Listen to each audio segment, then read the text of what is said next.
আমরা আমাদের last day আমরা চলে যাবো আজকে সন্ধ্যা থেকে যাবো আজকে 4টা পর্যন্ত। এখন থেকে আমি জুতা ছিল এটা চেঞ্জ করতে যাচ্ছি এদিকে। চলো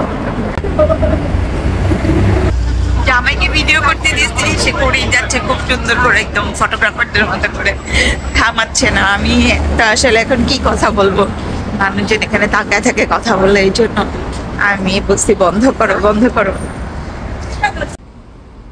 এটাতে আসছি আমার মেয়ের জুতা একটা চেঞ্জ করবো ওই জন্য।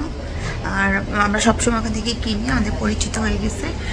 আর এই যে এখানে এখনো সব খুলে নেই, এখন বাজে প্রায় 11:30।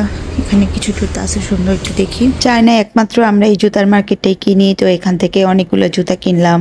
আর আমার মেয়ের জন্য এই ক্রক্সটা নিয়ে নিলাম, ওর এটা খুব পছন্দ। কেনা শেষ, এখন আমরা মানে ব্যাক করতেছি।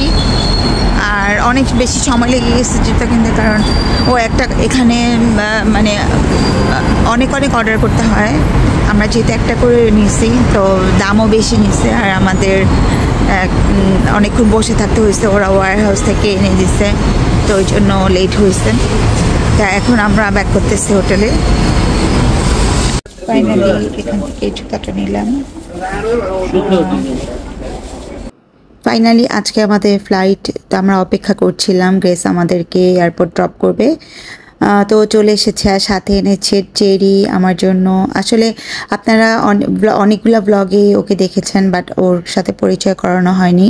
ও হচ্ছে আমাদের অনেক ভালো ফ্রেন্ড। আসলে চায়নাতে যে কোনো ধরনের প্রবলেম হোক, যা হোক, বা চাইনিজ বুঝতে পারছি না, সব ধরনের প্রবলেম ও আমাদেরকে সলভ করে। আসলে ও এমন একটা ভালো বন্ধু, যা বলে আসলে শেষ করতে পারবো না।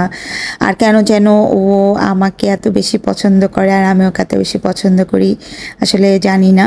তো এই যে আমরা এয়ারপোর্টে চলে আসছি, অপেক্ষা করছিলাম ফ্লাইটের জন্য। আর এই ফাঁকে একটু মেয়ের জন্য নুডলসও কিনে আনলাম। আর এই যে আমার জামাই বসে আছে। ফাইনালি আমরা ঢাকাতে যাচ্ছি। কেমন লাগতেছে তোমার?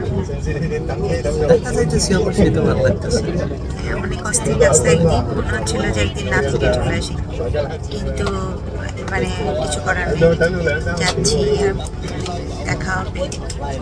এই ছিল আমার চায়না ব্লগ। কেমন লাগলো তোমাদের কাছে অবশ্যই কমেন্টস করে জানাতে ভুলবেন না। আল্লাহ হাফেজ।